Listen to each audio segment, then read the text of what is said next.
Olhe bem para essa fotografia. Você saberia dizer de que país são essas pessoas? São todos brasileiros. Hoje em dia, num ônibus de excursão como este, você tem contato com gente de todo o Brasil, do Oiapoque ao Chuí. Mas nem sempre foi assim, não. Durante muito tempo, colonos de Portugal, espalhados pela América, formaram grupos isolados, espalhados por um imenso território. Agora, um convite para você. Embarque na nossa excursão. Conheça as regiões coloniais, suas diferentes atividades econômicas e relações sociais.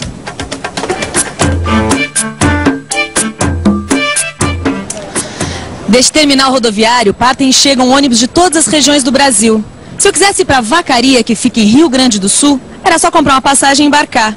Mas nem sempre foi assim tão fácil conhecer o país. No final do século XV, Portugal e Espanha assinaram o Tratado de Tordesilhas, que dividia o Novo Mundo em duas partes.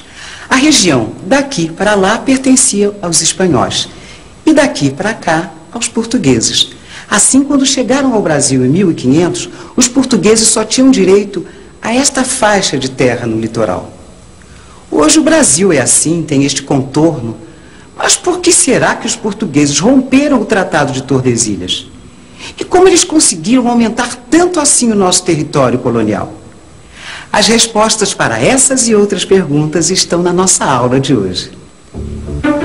Nós estamos atravessando agora a região do Nordeste Pastoril.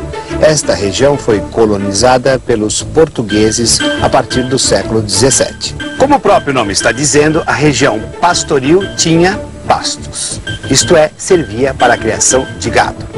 Agora, atenção para o rio que aparece no mapa. É o São Francisco.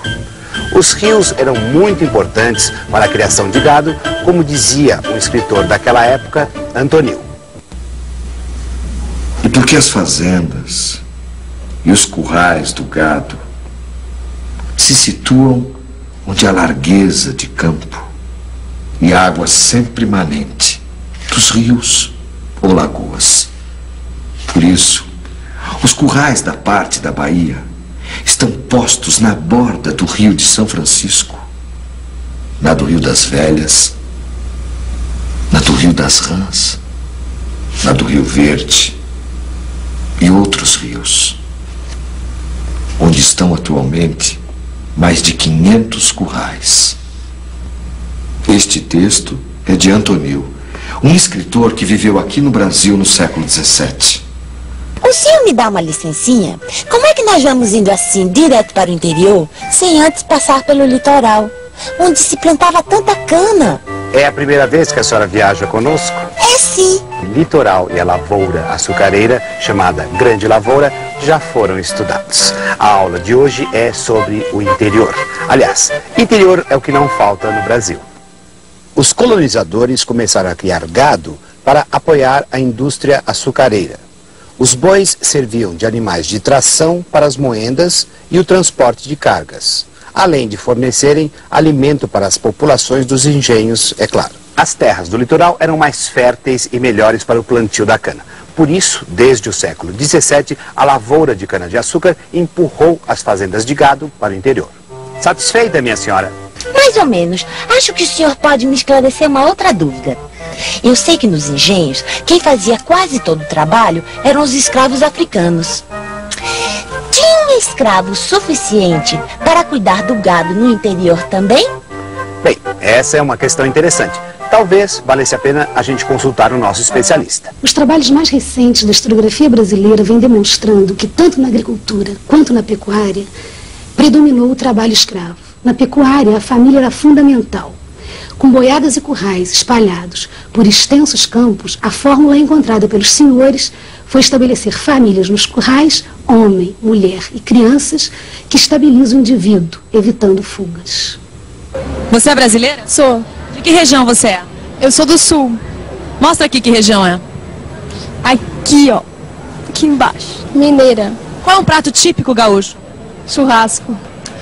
Arroz de carreteiro, gado, peão. Como a gente pode ver, não foi só no Nordeste que se formou uma região pastoril. Só que no sul, a criação de gado teve outros motivos. Os exploradores das minas precisavam de carne para alimentação e de animais de transportes. Os tropeiros sulistas forneciam os muares, levavam o ouro aos portos e voltavam com mercadorias.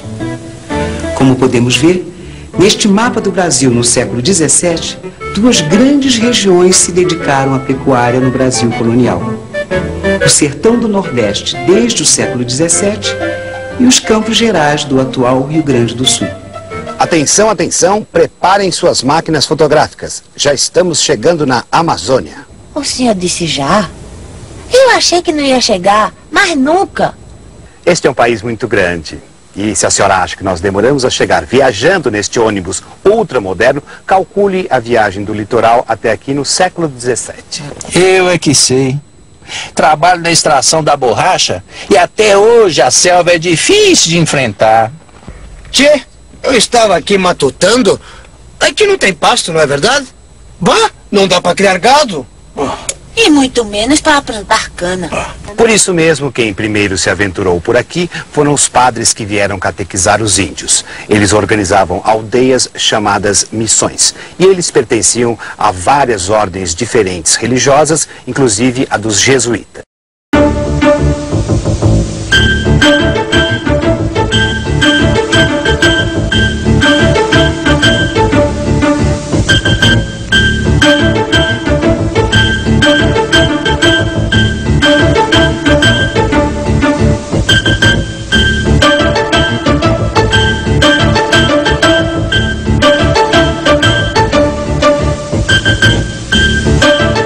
E alguém tem mais alguma pergunta? E a taulinha de Tordesilhas? Por quê? Ou eu muito me engano, ou os portugueses, jesuítas, tropeiros, criadores de gado, a essas alturas, devem estar bem longinho do litoral, não é mesmo? Não foi só no norte, sul, nordeste que a linha de Tordesilhas se rompeu. No século XVI, os habitantes de São Vicente começaram a ir para o interior no Planalto. Dali, por todo o século XVII, exploraram o interior do continente procurando ouro e aprisionando indígenas. Os indígenas eram vendidos como escravos nas áreas açucareiras mais próximas, como as capitanias do Rio de Janeiro e da Bahia. Com este objetivo, os vicentinos invadiram até mesmo as missões dos jesuítas, localizadas no sul, e muitas dessas missões estavam em território espanhol. Essas expedições receberam o nome de Entradas e Bandeiras.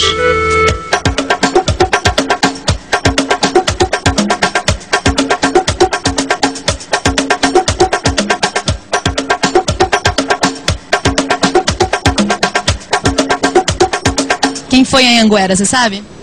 Não, não conheci. Você sabe quem foi Fernão Dias? Não. Quem foi Raposo Tavares? Um bandeirante. Os bandeirantes ficaram famosos por terem empurrado a linha de Tordesilhas um pouco mais para o oeste. Além disso, descobriram ouro e pedras preciosas.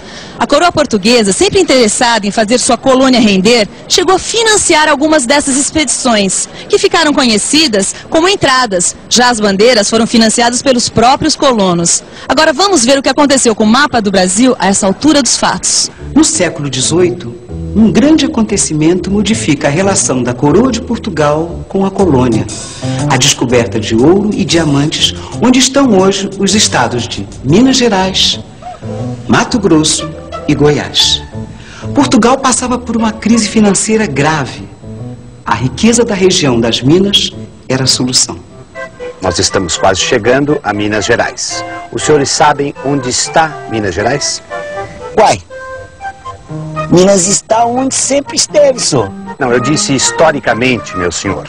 Depois da descoberta das riquezas minerais, a região se tornou a menina dos olhos de Portugal. Bem, o padre Antonil também escreveu sobre isso. A sede insaciável do ouro estimulou a tantos a deixarem suas terras e a meterem-se por caminhos tão ásperos como são os das minas. Dizem que mais de 30.000 almas se ocupam umas em catar e outras em mandar catar nos ribeiros do ouro e outras em negociar. Cada ano, vêm das frotas quantidades de portugueses e de estrangeiros para passarem às minas. Das cidades, vilas, recôncavos e sertões do Brasil vão brancos, pardos e pretos e muitos índios, homens e mulheres, moços e velhos, pobres e ricos, nobres e plebeus, seculares e clérigos e religiosos de diversos institutos, muitos dos quais não têm no Brasil convento nem casa. Aqui em Ouro Preto, Minas Gerais, ainda podemos ver as marcas da riqueza. Ouro Preto, como outras cidades históricas de Minas, se desenvolveu com a chegada de gente de toda parte em busca de minerais preciosos. É claro que naquela época ainda havia escravos trabalhando nas minas, mas pela primeira vez na história da colônia, o número de habitantes livres superou o da população escrava. E assim chegamos ao fim da aula e ao mapa do Brasil, mais ou menos como ele é hoje. Parece um quebra-cabeça, não parece? Durante o tempo da montagem desse quebra-cabeça, o que pensaria o vaqueiro do sertão nordestino trabalhando aqui na região pastoril do Nordeste?